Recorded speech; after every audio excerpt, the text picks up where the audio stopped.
Αυτοκίνητο, τι μασουλάω, παστίλιες από Lidl. Φεύγω, πάω στο σχολείο να τα παραλάβω. Σχολάνε σε λίγο. Ο μεγάλος θα πάει βόλτα, επειδή είναι η πρώτη τελευταία μέρα τώρα, θα κλείσουν για Πάσχα. Μου δήλωσε από το πρωί ότι μαμά, εγώ θα πάω βόλτα με τους φίλους μου. Τα μικρά νομίζουν όμως ότι έχουν μάθημα, γιατί η Πέμπτη γενικά είναι μια δύσκολη μέρα. Οπότε σήμερα τα ακυρώσαμε όλα. Θα πάω να τα πάρω, θα τους κάνω έκπληξη. Πάμε goodies. Πάμε να τους πάρω και θα σας ανοίξω να δείτε την αντίδρασή τους. Μαμά, πού πάμε? Μωρέ, ξέρεις τι είπα σήμερα? Δώσω όλα σας τα μαθήματα.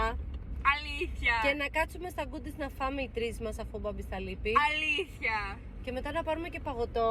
Αλήθεια. Και μετά πάμε σπίτι να κάνουμε ξάπλες. Θες? Ναι, Αλήθεια. ναι.